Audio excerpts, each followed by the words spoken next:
next speaker, Yogita Gupta. Thank you, sir. Good morning, everyone. My topic is red glow sign, a novel sign for detection of calcification in retinoblastoma tumor. I have no financial disclosures and no conflicts of interest. Retinoblastoma is a common pediatric ocular malignancy and intraocular mass lesion detected usually by ultrasonography. Detection of calcification clinches the diagnosis of retinoblastoma, but it may be difficult to discern the calcification. This study describes a novel sign of red glow observed on pediatric white-field retinal imaging system RETCAM3 as a useful tool for detection of retinoblastoma tumor. So aim was to describe this sign, a novel sign for detecting calcification.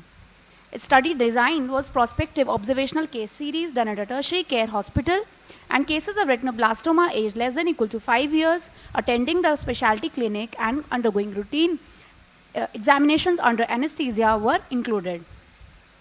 In cases, we found during the EUA, the findings were recorded. Indirect ophthalmoscopy and fundus imaging using RETCAM3 were performed. The calcifications were also confirmed using a conventional B-scan ultrasonography, in which a highly echogenic foci with high amplitude spikes were noted. RETCAM3 was performed for all the participants and findings were noted. So total 40 cases were included. So at different levels of illumination, we noted the RETCAM findings.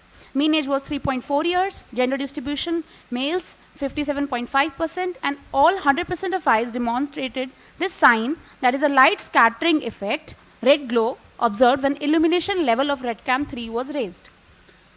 The lesions were found to emanate a yellow-white color, as I'll just show in the video.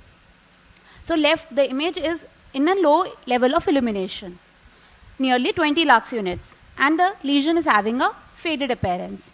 In the right image, you can see a high level of illumination, more than 30. As you can see on the panel of the RETCAM, there is a light scattering and a highly reflective appearance on RETCAM3. More lesions. So A and B are images of the same lesion taken at low and high levels of illumination, and you can see a light scattering effect in image B. Similarly, C and D are also showing similar sign at low and high levels of illumination. This is a video demonstration. Here, the examiner is increasing the level of illumination, and we can see a scattered appearance, a red glow sign which we have described. It is suggestive of an intralesional calcification in cases of retinoblastoma. Another video. Increasing from 0, the illumination level on the panel can be seen, and now 40 level.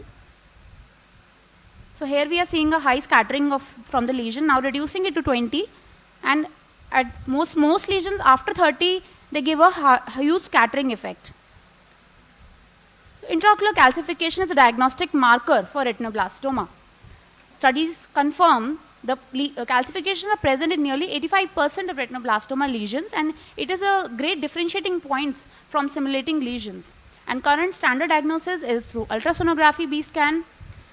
A combination of ultrasonography and fundoscopy is usually done. However, the first line is still MRI. So, in regression of the retinoblastoma lesions, also calcification can be seen.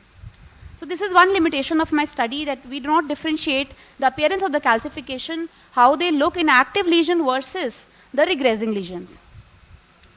So, red glow sign was found to be a useful clinical marker for detection of RB tumor with calcification. It hallmarks the presence of intratumor calcification in case of retinoblastoma tumor.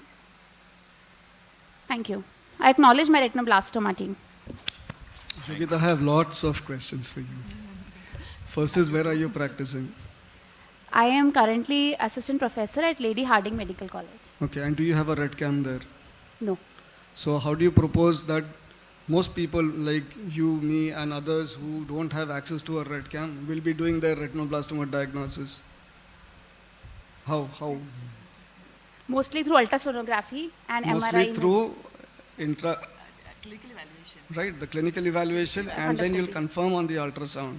Yes. Now what you did was you reduced the illumination of the RETCAM to bring out the calcification, right? You would do the same thing in an ultrasound, Yeah, reduce the gain.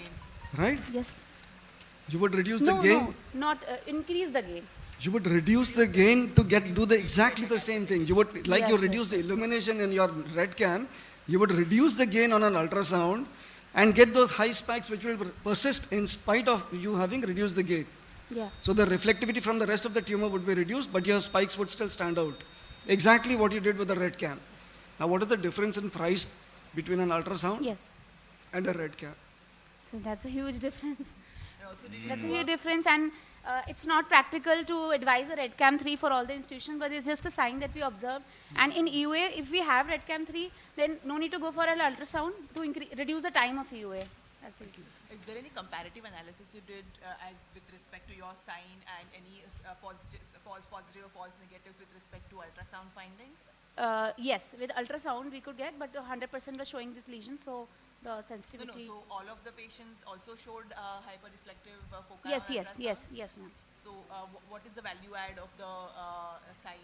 Thus, the over time of ultrasound? EUA can be reduced in subsequent if we have the RedCam 3, and that is the value of the study. Okay, all right. Thank you. Thank you. Thank you.